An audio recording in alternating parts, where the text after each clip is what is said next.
The arena buzzed with expectation long before the first punch was thrown, because this was not just another cruiserweight title defense. Oleksandr Usyk entered the ring as the undefeated champion, Olympic gold medalist, and the #1 seed in the World Boxing Super Series, carrying the weight of an entire nation's hopes on his shoulders. Across from him stood Marco Huck, a hardened former champion from Germany, forged in years of title fights, known for his toughness, physical strength, and refusal to break. Huck wasn't here to admire skill or respect reputation. He came to impose himself, to drag Usyk into a physical, grinding battle where experience and grit could level the playing field. As the introductions echoed through the arena, the contrast was unmistakable. Usyk stood calm, almost serene, moving lightly on his feet, eyes sharp and focused. Huck stared back with defiance, chest puffed, ready to test the young champion's resolve. This was a collision of styles and philosophies, fluid movement versus raw pressure, intelligence versus endurance. From the opening bell, it was clear that Usyk had no intention of giving Huck the fight he wanted. Instead of trading power, Usyk began circling, probing with his jab, touching the body early. Each punch wasn't meant to hurt yet, it was meant to gather information. Huck pressed forward, trying to crowd the space, trying to bully the champion toward the ropes, but Usyk slipped away, pivoting out of danger, refusing to stand still. The tone was set immediately. This fight would not be decided in one moment, but in a slow, relentless process of control. As the early rounds unfolded, Marco Huck attempted to turn the contest into a physical war. He marched forward with heavy steps, throwing wide hooks and digging to the body whenever Usyk allowed him close. For brief moments, Huck found success by sheer force, backing Usyk toward the ropes and unleashing flurries meant to test his toughness. But Usyk never panicked. Even when his back brushed the strands, his feet remained active, his head constantly moving. He slipped punches by inches, then answered with sharp counters before sliding back into open space. This was where Usyk's mastery began to show. He wasn't just avoiding danger, he was controlling the tempo. Every exchange ended with Usyk landing the final shot, subtly reminding Huck who was dictating the fight. The jab became a weapon of disruption, snapping Huck's head back and interrupting his rhythm.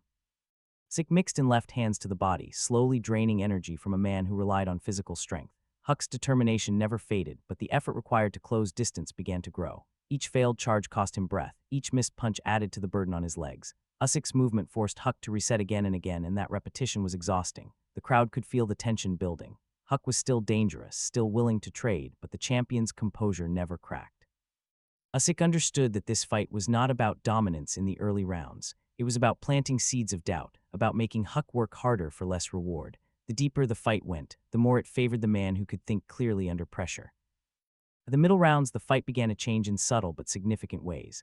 Huck remained on his feet, still pushing forward, still throwing with intent, but the sharpness of his attacks had dulled. Usyk's bodywork was starting to pay dividends. Left hands dug into the ribs, right hooks slipped around the guard, each one stealing a little more energy. Usyk's volume increased, not recklessly, but with purpose. He threw in clusters, forcing Huck to defend high and low, never allowing him to settle. The champion's footwork remained immaculate, constantly contracting and expanding the ring, making Huck feel like he was always just one step behind. Huck tried to respond with bursts of aggression, attempting to force clinches and rough Usyk up on the inside, but Usyk's instincts were too sharp. He twisted out of trouble, spun off the ropes, and resumed his attack from angles Huck struggled to track. The difference in conditioning began to show clearly now. While Usyk's breathing remained steady, Huck's shoulders rose and fell heavily between exchanges. The crowd, once roaring at every Huck charge, began to sense the inevitability creeping in. Usyk was no longer just outboxing Huck, he was wearing him down mentally. Every time Huck landed something, Usyk answered back immediately, erasing any sense of momentum. This is where champions separate themselves. Usyk wasn't rushing the finish. He knew it would come naturally if he maintained the pressure. The fight was slipping away from Huck, round by round, breath by breath. Entering the later rounds, Marco Huck found himself in unfamiliar territory. He had been in many tough fights before, but rarely had he faced an opponent who refused to slow down. Usyk's pace remained relentless, his combinations flowing effortlessly as he walked Huck down with quiet authority. Huck's toughness kept him upright, but his options were fading. His punches lacked the snap they once had, and his defensive reactions grew slower. Usyk began to press more assertively now, stepping into range with confidence, landing clean shots through the guard. Left hand snapped Huck's head back, right hooks wrapped around the side, and body shots continued to sap whatever strength remained. Huck retreated to the ropes more frequently, covering up, trying to weather the storm, but Usyk didn't allow him rest. He changed levels, punching upstairs then downstairs, forcing Huck to absorb punishment without reprieve. The referee watched closely as the champion unloaded sustained combinations. Huck still showed heart, firing back when he could, but his resistance was becoming symbolic rather than effective.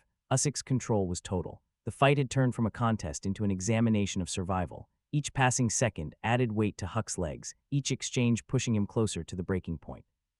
The crowd stood, sensing the end approaching, not with a single thunderous punch, but with an accumulation of damage that could no longer be ignored. Huck was still standing, but he was running out of answers. The end came not as a surprise, but as a confirmation of everything that had unfolded before it.